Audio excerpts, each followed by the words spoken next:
Hello world, I am Curtis Simpson and this is Jective's Typography News number 15. Today I've got three branding projects I want to look at. We're going to look back at them, I guess. We're going to talk about Cracker Barrel, the National Design Studio, and Jaguar. None of these are new, but they are making news. And then we'll talk about four new typefaces. We've got one from SimpleBits, one from, let me see here, one from Los Andes, one from HvD Fonts, and one from a new person that I've never heard of before, and that is Joe Fatula. We're going to look at new feature that was added finally to FontBase. Going to look at a resource from TypeTogether, and then a resource for book covers. And then we're going to finish things off. We're 2 months away from Halloween, so I think it's about time to start looking at Halloween fonts. So I have all my tabs ready today. I'm prepared. Let me go ahead and switch over to my screen. There it is. And then instead of, moving my face out of the way over and over, I've just got the chat over here and then my face in the corner. So I don't know if anyone's going to show up to talk today, but if you do, your chat's going to be right there for the replay, and everyone will be able to have better context. Starting off, the biggest ridiculous news, the Cracker Barrel, they changed their logo back. So last week, if you were here, if you remember, this Instagram had the top 3 pinned posts here where they were the brand new logo, the new branding. And I made the case that the rebrand was actually good. It wasn't like, it wasn't going to win any awards, but it was a better branding system than I think that they currently have. And they cracked to the pressure and reverted. So this was the post here that they reverted with. It says, "We thank our guests for sharing your voices and love for Cracker Barrel. We said we would listen, and we have. Our new logo is going away and our old timer logo will remain." The top comment here with 30,000 likes, "Bullying works." Yeah, 100%. That's what happened. Cracker Barrel just got bullied into changing their logo back, and we saw this sort of thing happen. The bullying happen a few months ago in one of the first Typography News episodes with Adobe on Blue Sky. Adobe hasn't posted a single other post on Blue Sky since their first one, when they essentially just got bullied off the platform. So we saw a similar thing here where the internet just lost their minds. Well, a certain portion of the internet lost their minds, and Cracker Barrel caved, went back to the old logo. It is what it is. I don't really have a lot to say about it. I just think that oh, look, there's the old logo right there.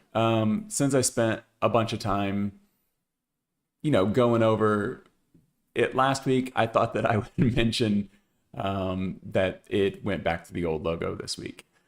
One thing that didn't reverse course, though, that popped up in the news again is Jaguar, or if I say it like the British people say it, Jaguar.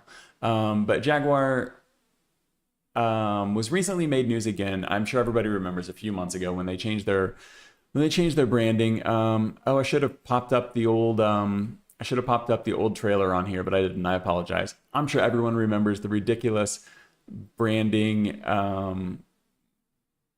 debacle that Jaguar had whenever they released like a 30-second like fashion music video that didn't even have a car in it. Who was this? Rowden Glover. So he did a really good podcast interview on this says Uncensored CMO. I wasn't familiar with this podcast prior, but it popped up this week on Design Week, and they were talking about this interview, this podcast, and in the opposite way of Cracker Barrel, they're sticking to their guns and they're sticking with their rebrand. They're sticking with, going electric, getting rid of all of the other, most of the heritage basically. And I think that he makes a very compelling case, Rowden Glover. I think he makes a very compelling case about the rebrand. I don't think there's actually any images in here. They just kind of talk the whole time. This is him. But I just think that it was an interesting contrast between the two, because we saw Cracker Barrel kind of cave, go back to their old branding, the old typography. You know, they're going back to this. You can see they've got their little thing here that's changing. It is what it is, like I said. The Jaguar made a pretty compelling case, and he seems very confident in the decision. I guess time will tell for both of these. You know, I try to be as objective as possible. It's, you know, it's impossible to be entirely objective and not let some subjectivity come into these. So I do give my point of view, but on these two, I think that we're just going to have to wait and see what actually happens. But Jaguar still seems confident in their choice to rebrand. Whereas Cracker Barrel, you know, they lasted less than a week. They caved to the pressure. So I think you do have a similar situation though, right? Because between Jaguar and Cracker Barrel, you had this very vocal group online that lost their minds over the logo. People ridiculed it. People fought with them, you know, said rude things.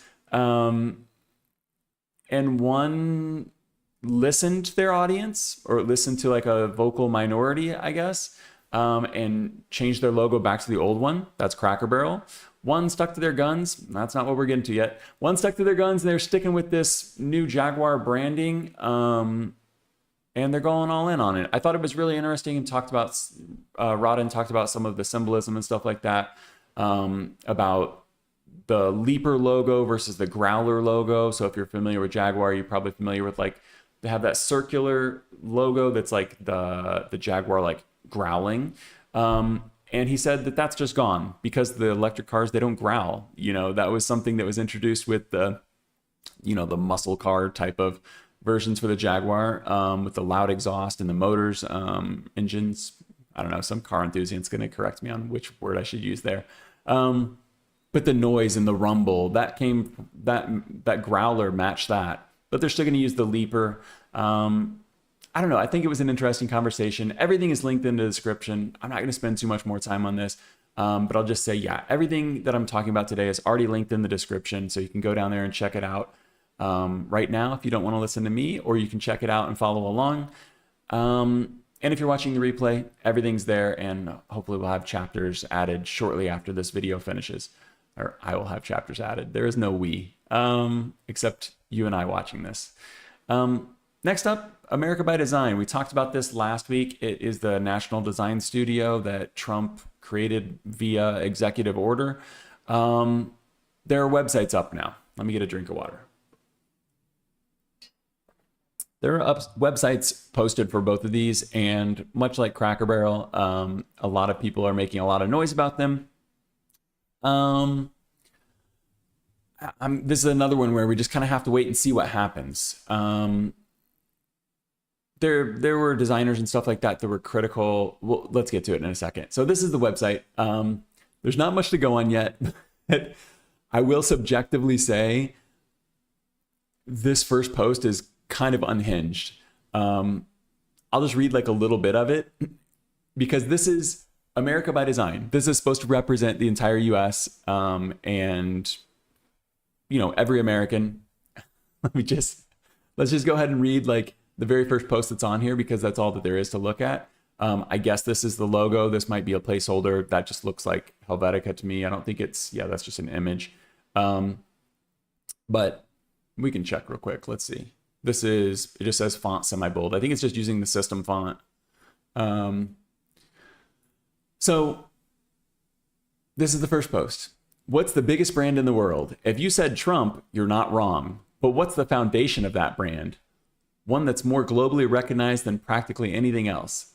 It's the nation where he was born. It's the United States of America. What is happening? Like, what are we doing here right now?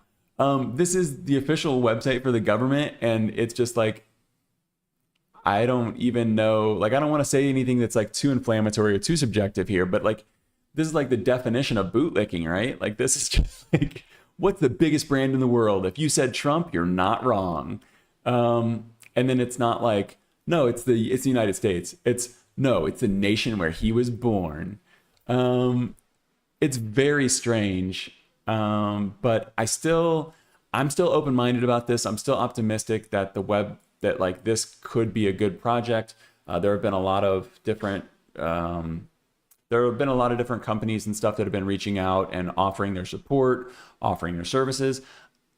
100%, none of that is done selflessly. They're all hoping to get something out of it. Don't trust, when like Google's like, we're going to offer you our Google Gemini for free or for 47 cents or whatever it is for a whole year. Like they're doing that so that they can have access, presumably, to every American's data that visits these websites, I would assume, or so that they can get locked in later, to charge them money.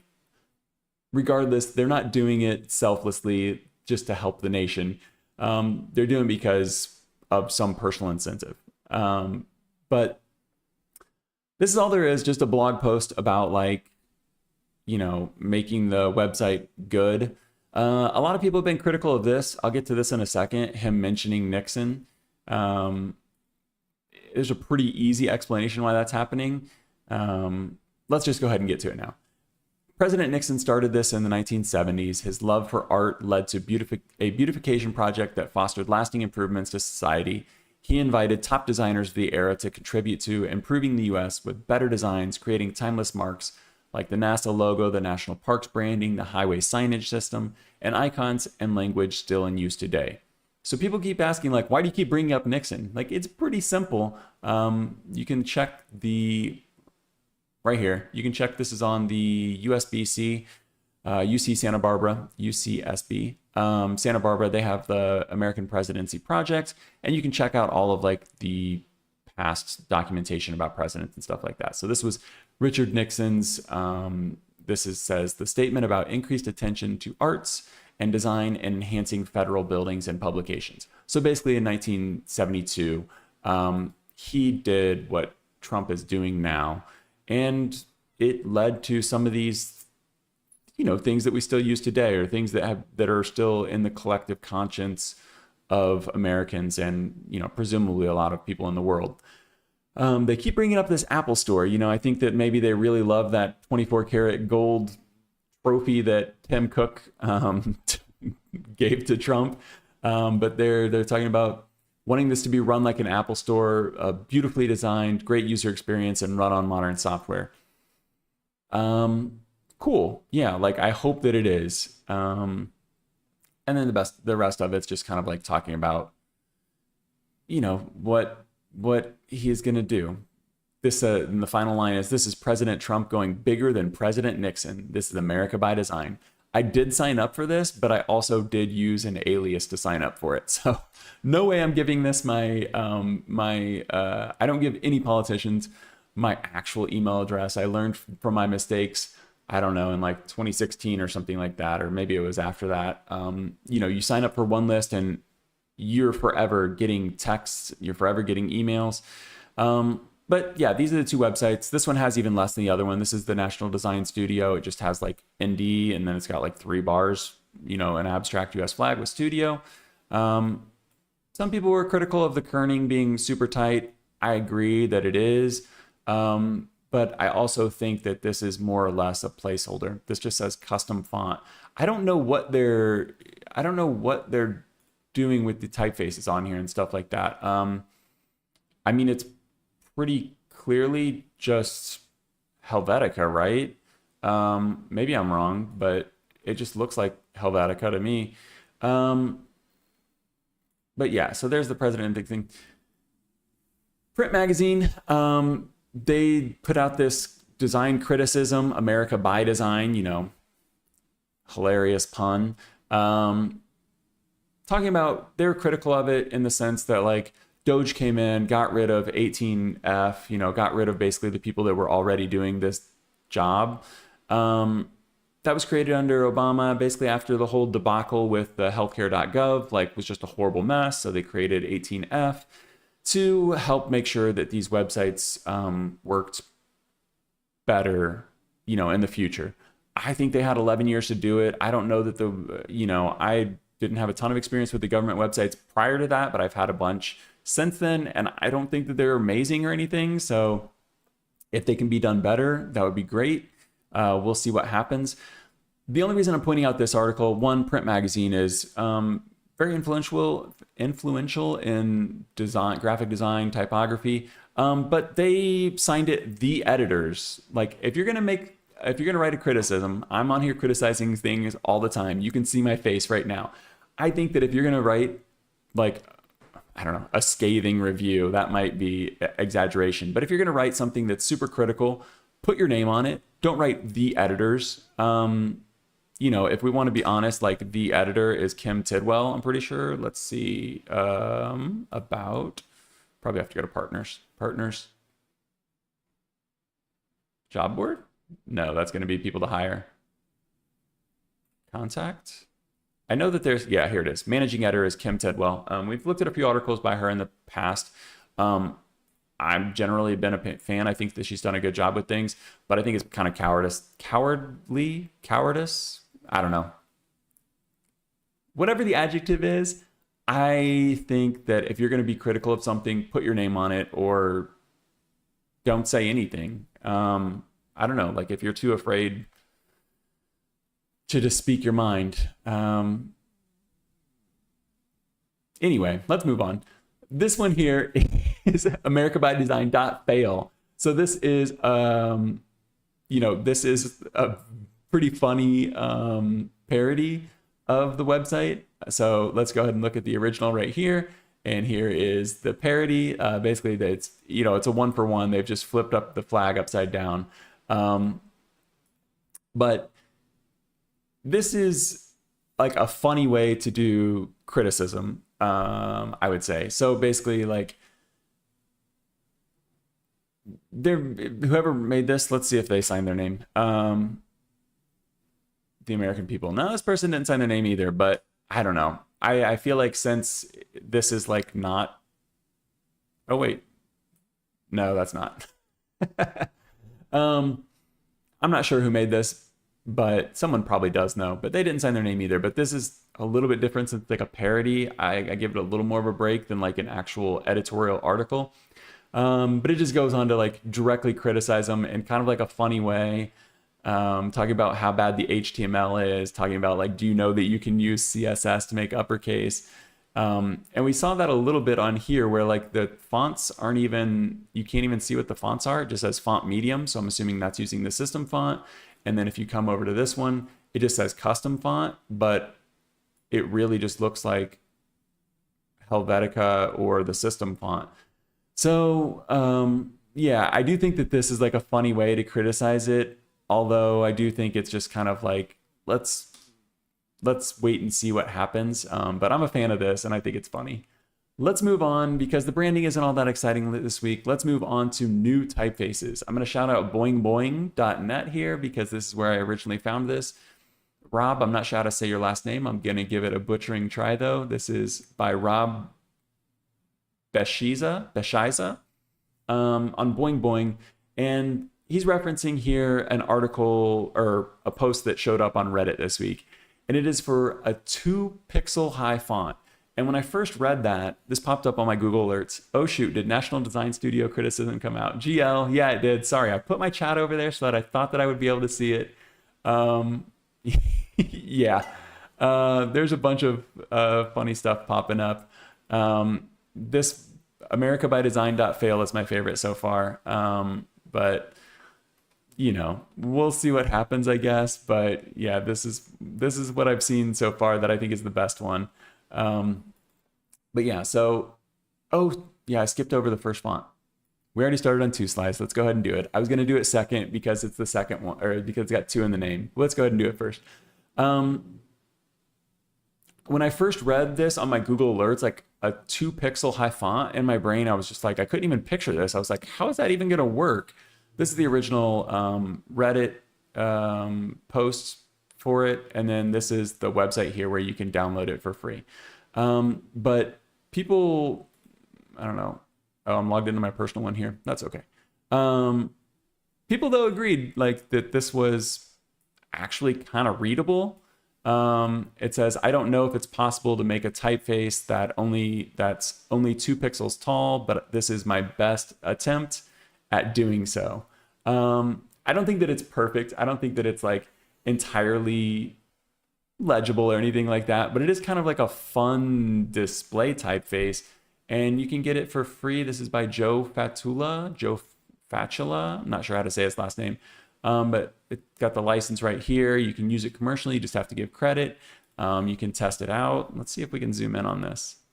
Yeah, you can test it out. So let's see if we can read any of this. I think it's more subscribe to Jectives. I don't think that you can necessarily know what it says if you have never seen it before, but if you knew what it was supposed to be, so like what's the typical thing? The quick brown fox jumps over the lazy dog. If you knew what it was supposed to say, you could probably get by, but I think it's more of like a fun secret typeface that you might be able to sneak in places where it almost seems like it's not a font, like it's not saying anything, that it just looks like a design, and you could like sneak this in. What I thought was even more interesting though was that this kind of like took me down a rabbit hole, and I'm not going to get too far off track, but this was by, this article also referenced this other article from 2018, which references a typeface from 2008 that is a sub-pixel text typeface, sub-pixel typeface. And I'd never even heard of this. I mean, I guess I've heard of like sub-pixel like hinting, but I never really thought about what it was. But this is it right here. Let's zoom in a little bit on this. So this is from 2008, so I'm sure the images and stuff aren't incredible, but I think we can get an idea of what we're looking at. So this is by Matt Sarnoff. Everything is linked in the description like always. I think this one is linked under like the fun section, so it's going to be all the way at the bottom of the description. But he figured out, the pixels being lined up like this. He figured out that it's red, green, obviously we know that it's RGB, red, green, blue. He figured out that if you zoom in on it with the camera, like really, really close, or a magnifying glass or something, that you can create fonts out of a single pixel. So when we were looking at 2Slice, it was 2 pixels high, and then he's giving himself as much, width as he needs to make the letters work. This one is literally just 1 pixel wide, but based on the color, it is creating these characters. And so this is only 1 pixel high, but then he makes one that's a little bit wider. So this one's looks like he's given himself 3 pixels wide, and then mixing different colors together. And you can really see this one like is very legible, legible, not readable. I always get the two confused in my own head. So he's using 2x5 grids on this one, right? Yeah, 2x5 grids, that's what he says. No, 5x5. The original was 2x5 maybe. Regardless, this is awesome. Is this 2x? It is 2x5, I think. So like this jumble of pixels right here, when you zoom in on it and you see like the sub pixels, you see a actual like RGB lined up, you can create like an entire font out of it. I guess you can't necessarily call it a font because you can't really like use it. But it's actually, it could be a font. Like it could be like a sub pixel font, right? Because you could still use this. It just wouldn't be super legible unless you zoomed in. So I thought that this was really cool. It's just one of those things where like when you're researching a news story, you end up diving down a rabbit hole and seeing fun older stuff like this from 2008, 17 years ago. Maybe someone has done something even cooler than this now, but this project by Matt Sarnoff is super cool in my opinion, and unlike anything that I've ever seen before. Next new font is, got my tab set up, but I'm kind of messing up here. Next new font is by HvD Fonts. This is one that actually got past me last month. It's Officer Sans. So yeah, July 18th. So we're about a month and a week behind here on this one, but I saw this getting promoted on Instagram. I'm not super active on Instagram, so this one got past me, and they don't have a newsletter. So it's one of those things. This is the problem with relying on algorithms, is you just have to like catch things if, Zuckerberg decides to show it to you if you're on, Meta platforms. But that's why I prefer email, Blue Sky, at least RSS, then you can kind of control what it is that you're actually going to see. But HvD Fonts released Officer Sans, and I thought this was pretty cool. This is the Instagram, you know, they're kind of showcasing it. They've got some very nice specimens. Anyone who's seen the show before knows that I'm a fan of good specimens, but this is it on their website. They break down really like why they did it. They were working with a lot of companies that needed like full system fonts, not just like a font for, you know, like one project. They needed something they could use on like a full system, embed into all their documents. Let's go down a little bit. Embed into all their documents, be able to use in presentations, just be able to stick it on every computer and have it work as well as a typical system font. Like they're comparing it here to Helvetica and Arial. But yeah, so they're looking for what they're calling 360-degree usage. It can work everywhere. Everywhere a company needs it to work. So in that sense, you do need a font that's going to be a typeface that's going to be, you know, a little more neutral. And that's what this is. It's very similar to Helvetica and Arial. So you've got a comparison here where they're looking at Officer Sans compared to the two. And, you know, you can see that it's not like a ripoff while it is similar in like character width. So if you were already using, I don't know who's using Arial as a system font, but if you were already using Helvetica or Arial as like a system font, or you're using it in presentations, using Officer Sans isn't going to break your page layout in most situations, according to this. But what it will do is it has a lot of accessibility features. It has a lot of, you know, screen improvements and things like that. I'm sure most people are aware, if you paid attention to typography long enough, that Arial was created, you know, in the late 80s or the early 90s. We just talked about this last week, but it's always been a digital font.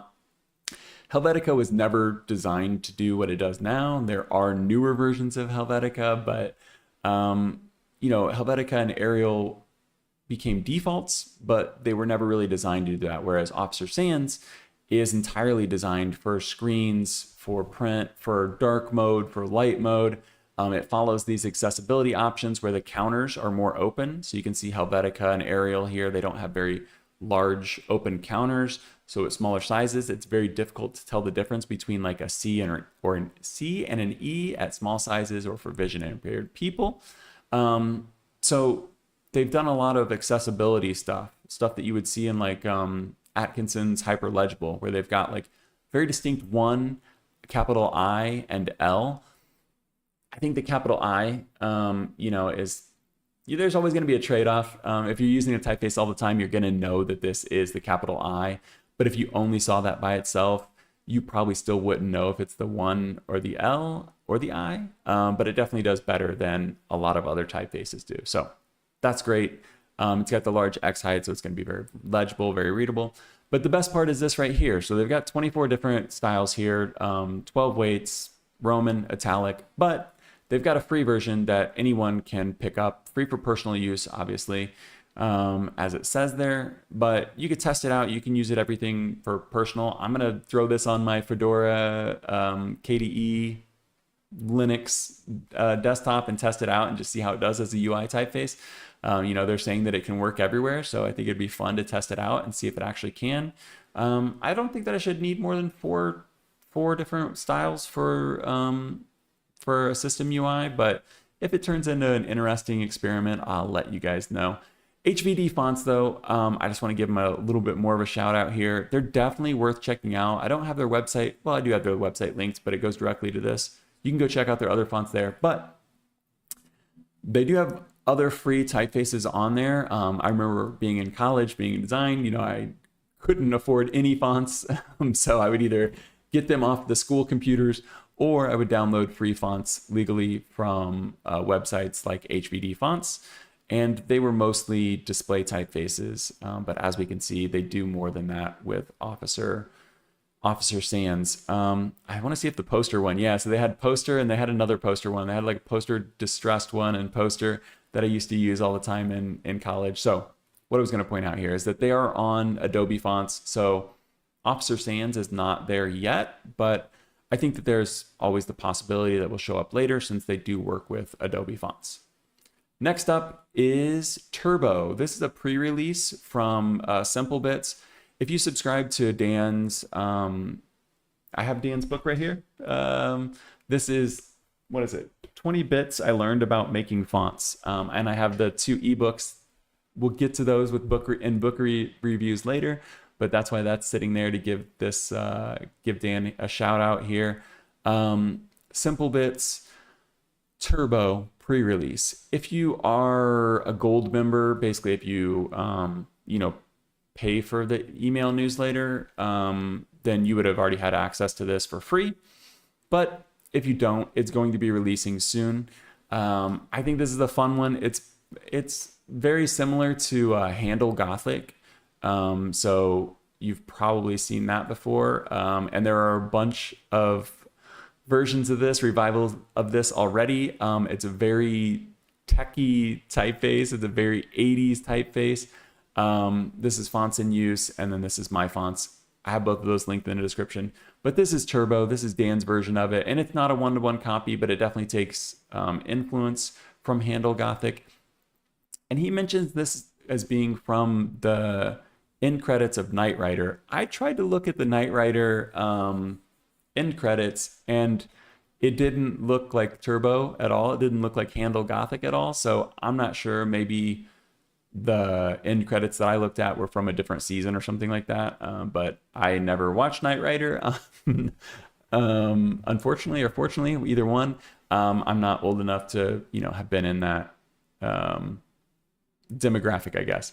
But yeah, so you can't see much about it now, but I think you kind of see what you're getting. The one thing I will note is that I don't know if this has lowercase letters, whereas if you were to pick up Handle Gothic from one of these, you would be able to get like you'd be able to get lowercase on some of these other ones. So we'll see when this one actually releases. If it does have lowercase, I'll make a note of it in a future episode. But if not, it's going to come in 3 weights, and it comes in oblique. So it's got the italic, the oblique version of it. And Dan always has very reasonable pricing. If we look at his fonts right here, let's just click on Spaghetti here. $24, standard license, deluxe license, super simple license. This is standard is 0 to 20 people. Deluxe license is over 20 people, and the deluxe is $84. So it's his fonts are always very easy to understand the license. I complain a lot about licenses on here, but he's got this, what he calls the super simple license. You can see it's right there. That's it. So you can use it wherever you need to. Unlimited web pages, personal, commercial work, put it on up to 3 computers. Just don't do silly things, don't distribute it or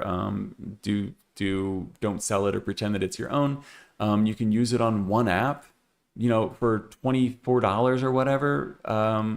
Like this is the gold standard for licensing. Is that the last one? I skipped Cinema, right? Cinema was supposed to be the first one. I skipped it. Let's go ahead and go back to this. This is by I'm not sure if it's Los Andes or Los Andes. I'm going to say Los Andes because this is a spinoff of Latino Type. And this looks like it's by Cesar Araya. I'm not sure if I'm saying that right, but this popped up in my newsletters. I think it's really cool. It's clearly a display typeface, but it came in a My Fonts newsletter. Let's see where it is right here. And it was like number 6. Yeah, it's still number 6. Look at that. Good for them. Well, that's number 6 right there. Oh no, that's the number 1. So it's number 6 right here, number 6 on My Fonts hot new fonts. This is the top releases for like the last 50 days, I think. Yeah, within the last 50 days they've been released. So number 6, that's great for them. But let's go back so we can look at this a little closer. My first impression was that it was going to be like Turbeau and it was only going to have the uppercase, but it actually has lowercase, and I think that makes it a lot more versatile. It's not going to be an incredibly versatile typeface because it's a display typeface, but I do think that the lowercase adds just a little bit more to it. It's called Cinema. They said that it was inspired by was it Chilean magazines from 1941, but that it has like a very cinematic like flair. I would agree with that. I think this would work great for headlines, posters, you know, things like that. I could see this being used for like concert posters, flyers, and things like that. It's definitely got a lot of character. So that is Cinema. It's one of those ones where, you know, what you see is what you get. But I thought that it was,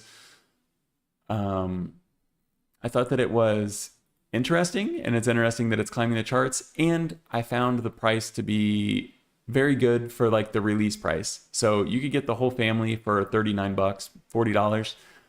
So if this is something that you needed, or if you thought that this was something that you would use in the future, I think $40 for like 9 weights. This might even be variable. I'm not sure if it's variable or not, but you've got 9 static weights, even if it's not.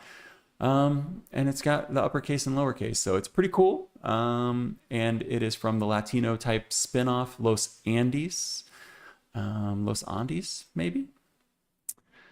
Another way to find new fonts, other than, you know, tuning in here every week, is this new feature that's on FontBase. Let me get a drink real quick and we'll talk about it. So if you don't know, FontBase is a font management application. I use it. This is the icon right here. So this is it. Let's go ahead and go back to this. Oh, shoot. Here we go. So this is the website, just FontBase. It's fontba.se. And you can see like some of the features and stuff like that. It already has Google Fonts like available on it. They're not installed directly to your computer, but it's like connected to where like you can activate any of them anytime you want. Let me give you a tiny preview real quick, because this is what I use. And you can say that I have almost 30,000 fonts. I have 28,000 fonts on my computer. But if I actually had all of those active, every time I opened up Affinity, every time I opened up Adobe, if I still use Adobe, every time I opened up an application that wanted to access those fonts, it would crawl. Like the opening would be so slow. Anytime you needed to interact with all the fonts, it would make it so slow having 30,000 fonts installed. And maybe it's gotten better and maybe it's faster, but why would you have all those installed when you don't need to? This up here says access expired. That's because I used to pay for the premium version, but now I don't, because you don't have to, but you could if you wanted to support. I think it's only like $3 a month. I just don't like to have subscriptions. But yeah, so this is what it looks like. You can see your recent, you can see your favorites. You can see the active typefaces and you can turn them off. Primo Serif, that was for the video last week. So I can turn that off right here. Boom, goes away. Futura, oh yeah, I'm working on that for the Paul Renner review, so I'm going to leave that on there. But you can see providers, and you can go to Google. You can see all 6,000 Google fonts. They're pretty good about having these updated, you know. But if something was just added to Google Fonts, it might not be on there immediately. But you know, you just click activate, and then when you open up Affinity or Adobe, it's immediately, it just works. It literally just works. It's a great program, but this Discover feature has been teased for years and years. And you would click on this tab and it'd always just say coming soon. Finally, it's here. So I think this is going to be a great resource for new typefaces in the future if it's actually maintained. I will say though, right now it's not doing what they hope that it's not fulfilling the promise of what it's supposed to be doing. So it's supposed to be displaying new typefaces as they release, unless they change the language on here. They were supposed to be released within like a certain number of days. But it says up here in the corner, it says, we collect new font releases from foundries automatically each day. Fonts are displayed here as soon as we find them, displaying items no older than 1 month. So these typefaces are going to come in and they're going to go out. It's going to be a great like rotating new typeface discovery tool, as it's titled, Discovery by FontBase. I think it's going to be really cool once it lives up to what it's supposed to do. Right now, it's been flooded by the 65 type foundries that have partnered with FontBase. So, you know, you can see Typothique on here. You can see Pampa Type. You can see, we saw Nostalgic Dolphin up here. Big fan of Nostalgic Dolphin. You can see like full foundries are like uploading everything at once. And so right now, you know, it's going to take like a month to filter through all these, I guess, before they'll kind of go away. Right now, Velveteen's on there. Right now, these foundries are all just now, how would you say this? The whole project's just now starting. So it seems like all of these foundries are releasing new fonts, but it's not. They're just kind of getting loaded in there in the first place. So I think it's going to be a mess for a while. And then also, I'm not sure how this is loading and stuff. I think this is just like an Electron app or something like that that's like bundled into the FontBase app. So it seems pretty smooth, but if you scroll way down, as you saw, like the pictures, they're going to take a little while to load. It's pretty quick though. Oh, the play types on there too. We talked about them last week. Yeah, so I'm excited. I think this number is going to grow. It started at 60. It's already up to 65. And you can see a bunch of them listed here. You've got big names on there. But yeah, I think it'll be a really cool resource. And if you've never checked out FontBase, I'm a fan. It's not perfect. No application is. Nothing is perfect. But if you need a font management tool, I think it's pretty cool. And it just got better. There are some other things on here. You can see previews and stuff like that of the typefaces. You know, you can look at the glyphs and things like that, do the waterfall. But yeah, it's great. I use it. I've been using it for a while, and it's got that new feature on it. So if you're into like keeping up with new fonts as they come out, I think it could be really cool. Another resource that I just got access to this week is TypeTogether Premium. So this is something that you can apply to for free. They do have to approve you, but if you get approved, then you can check out and test all of TypeTogether's typefaces for free for 30 days. And if your license expires and you want to keep testing it out some more, just renew the license and get a new one for another 30 days. So it's really cool. It could be really useful. Obviously, it's for personal use. It's for testing, things like that. But you, rather than downloading like a trial font, like if you look at these here, you'll see that some of these say like unlicensed trial. They're only going to have a limited character set. They're only going to have, you know, some places even make it so that like basic characters will type the wrong character. It's a real pain in the ass sometimes to work with trial fonts and test them out. It's better than nothing, but what TypeTogether Premium does is gives you access to their entire font portfolio, which is huge. Let's go look at it real quick. Oh, it logged me out. That's okay. Let's just go to TypeTogether and we can look at them that way. So you can go and see like their entire catalog here. It's huge. It's high quality. It's going to have like all of these typefaces. They're not going to be like limited in terms of the characters and glyphs and stuff they have. They're going to be complete fonts. They're going to be complete typefaces that have everything that you would want in a modern typeface. And if you wanted to be able to test them out, you can do that very easily now with the full typefaces with that Premiere program. So you do have to apply for it, but you get access to new fonts before they're released, and you get access to entire typefaces to test out for free for 30 days. And it says they've got free advice and stuff like that. So you can chat with them about typography, and they have put out like a few articles about like typography, but those seem to be a little bit, not necessarily, they're not outdated, but they haven't been published new ones in a while. They're published from like 2021 or something like that. So another resource worth checking out if you're someone that needs or wants access to typefaces, if you want early access to them, I think it's pretty cool. I was approved to it in 2 days after applying, so that's how long it took me. And it'll just basically provide another way for me to show you new typefaces before they're actually coming out, and to be able to test them fully. So that'll be great for us. If you're not familiar with TypeTogether, though, they do have a bunch of free typefaces on Google Fonts. The first time I heard them was Playpen, and then I think they did Playwright as well. So they do a lot of open type, what would you say? OFL, open font license, open source typefaces, like you can just like get from Google Fonts. So that's great. They do a lot of that. So they're giving a lot of people access. And now you can have access to the entire professional lineup. Just a couple more things here. This is the last resource for today.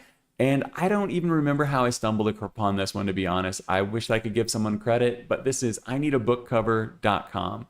I think if we go to the homepage, I think this is actually about like connecting people that need book covers to book cover designers. But for our purposes, I think that this is a very cool resource. I don't know, just to kind of scroll through and get inspiration. I wouldn't use this to like copy a design.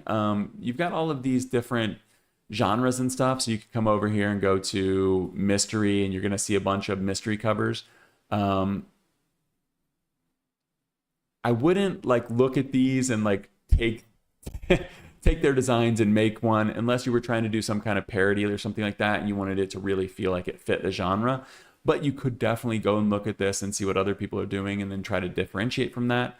I think the biggest thing you could do with this, I think two things. One, you can look at this, I need a book cover, and you can look at new releases and you can see what the trends are. I always think that it's important to like pay attention to the trends, not necessarily try to ride the trends, but to see what's going on so that you can either I don't know, maybe find some inspiration in like new things and find something new, or you can completely avoid whatever the trend is so that you don't look dated in 5 years when that trend has been completely played out. That's one thing. Pay attention to the trends. The second thing is to just see how other designers have solved similar problems that you're going to want to solve. So if you're creating a book cover, if you're designing a book cover for the first time, personally, I don't think I've designed covers for like presentations and handouts and things like that, but I've never designed an actual book cover. So if I was doing that, I'm sure there are things that I would have never thought of. And then I'm like, how do you solve this problem? Rather than trying to figure it out for yourself for the very first time you're designing something, you can come on here and go and look and see like, okay, I have like this subtitle or I have this quote that I want to add to it. How did someone else solve this in the past? And you can look at a bunch of different ways that people solved a similar problem and then come up with your best solution for how you're going to solve it. So if nothing else, I think that this is like a nice alternative to scrolling the algorithm. So if you're someone that finds yourself doom scrolling on like Instagram or Behance or something like that, I think that this is a cool, like curated collection of book covers that you could find inspiration in, or at least just kind of see some nice things that people are doing. The last thing, this is just a fun one. I got my first email blast for Halloween typefaces. So today's August 31st. We've got 2 months until Halloween. I know Halloween's not big everywhere. I currently live in Brazil, but I'm from the US. I moved here from Las Vegas. Halloween is incredible in the US, but in Brazil, nobody really cares. So they're going to be skipping Halloween and moving right on to Christmas. But for those of us who do like Halloween, I got my first email blast. It was from FontBro, so I'm going to give them a shout out. These are their Halloween fonts that they've got tagged on here. I'm just going to scroll through these for a second while we end this episode. But it is 2 months away, so I do think that we're probably already behind the time that we should have started thinking about it if we were going to be designing something for Halloween. But it's still fun to look at the Halloween fonts for reasons I'll get into in a second.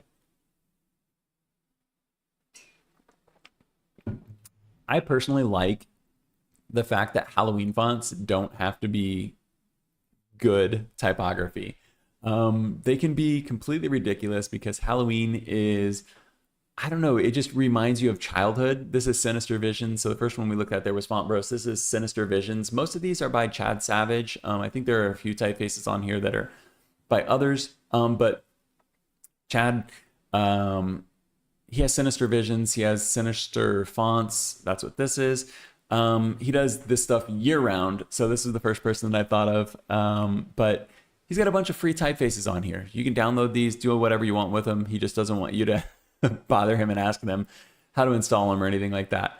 But you can see these are more like adult, Halloween typefaces. But Sinister Visions, those are a bunch of free ones. You go to Adobe Fonts, just type in Halloween. You're going to find a bunch of stuff.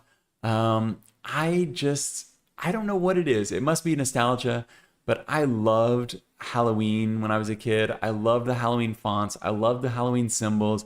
I love getting like the little pencils and the erasers and the candies and the cards and the decorations. Like I loved all of the Halloween stuff. And I remember these Halloween fonts, and I remember, just being kind of like in love with them, enamored with them. And I love revisiting them each year. So we're 2 months out. I think I'll spend like the next month kind of like quietly researching this, and then we'll do like a full episode. So we'll do like a full episode September, whatever the last, I don't think we're going to be streaming on exactly the right day. Should be like September 28th, right? Let me check. I can do this real quick. September 28th. So September 28th, 4 weeks from now, we'll do a Halloween episode. I know it's going to be a month early, but I think it'll be fun anyway. A Halloween episode where we can look at all these typefaces, and I'll have some research for you and stuff like that. And I think it'll be a fun thing to kind of explore. This last one here, we're scrolling through my fonts. But you can see there are a ton of Halloween fonts, and I think it's fun to just get excited about these things. There aren't a lot of times that you get to do silly things with fonts. Lots of times you're trying to be very, how would you say? Lots of times you're trying to be very utilitarian. That's not the right word. Very functional. You're trying to be very functional with your typography. And Halloween fonts give you the perfect excuse to break the rules and do fun things, do ridiculous things. And of course, there are a ton of bad Halloween fonts out there, but there are also some good ones. So I want to go find some good ones in the next month, and I'll come back to you. I will report back 4 weeks from now, but let me go ahead and switch to the face cam. Let me put on some chapstick first. My lips are so dry. Okay. So a little more organized today. Let me get the face cam going here. There I am. I was a little bit more organized today, but I hope you learned something, or at least were slightly entertained. Next week, I'm taking the week off. Hollow Knight Silksong releases on Thursday. I am going to be no-lifing that game. I told you guys that last week. I think you should check it out if you don't know what Hollow Knight Silksong is, and you have any interest in video games at all. Please go check it out. Beautiful game, beautiful music, beautiful graphics.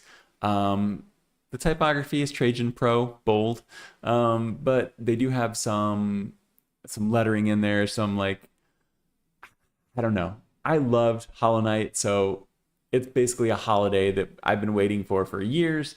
So that's what I'm going to be doing next weekend. So I'm going to take the week off.